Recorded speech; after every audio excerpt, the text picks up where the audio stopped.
Saturday, we had beautiful skies in Miami. It was a perfect day for flying, and I was given the opportunity to visit the Wings Over Miami Air Museum to revel in the history of aviation with veterans, flyers, and the families of World War II women Air Force service pilots, celebrating the life of one special WASP, Fran Sargent. We came to honor these American heroines, the first women in history to fly America's military aircraft. They flew over 60 million miles in every type of aircraft on every type of mission except combat missions. The WASP served our country without hesitation and with no expectations of recognition or praise. Yet, as our 23rd President Benjamin Harrison once noted, the manner by which women are treated is a good criterion to judge the true state of a society.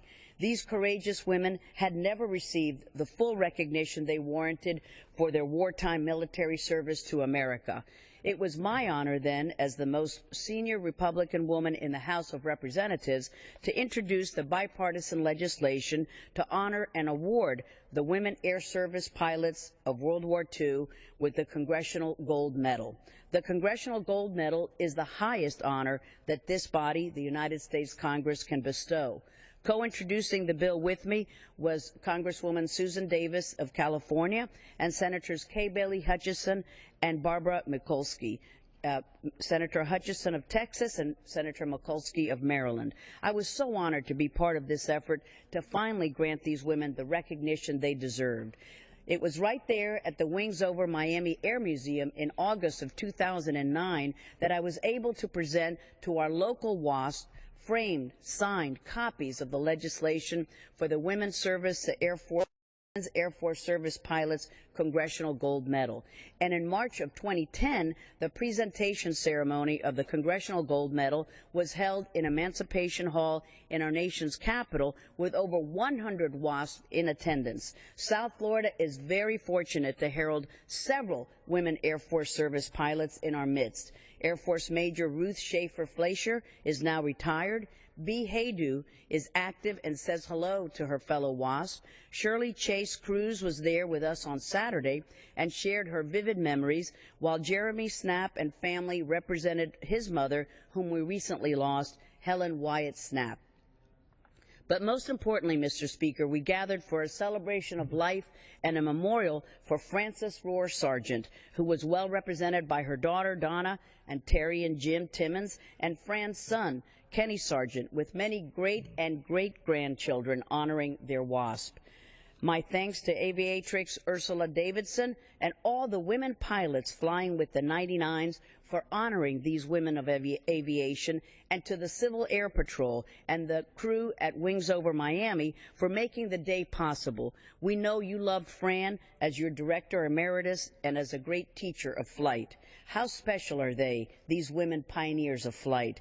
Well, while 25,000 volunteered, only 1,830 qualified women pilots were accepted, and then only 1,102 women earned the wings of WASP.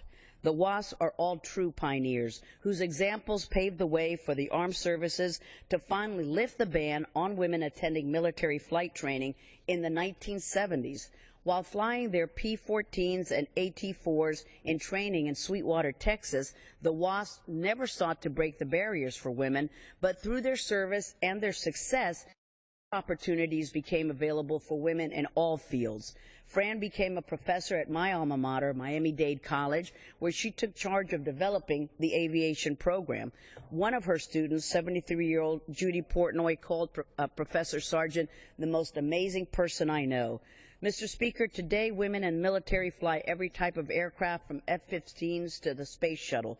My daughter-in-law, Lindsay Nelson, a Marine Corps pilot, is part of this lasting legacy of WASP. Lindsay, a graduate of the United States Naval Academy, served combat tours in Iraq and Afghanistan, where she flew F-18 fighter jets. I'm so proud of Lindsay and all of our service women, past and present, who continue to inspire young women to achieve what was heretofore unimaginable. So on behalf of Lindsay, my congressional colleagues, and a grateful nation, I offer my sincere thanks and utmost admiration to our WASP. Climbing high into the sun, Helen, Ruth, Bee, Shirley, and Fran.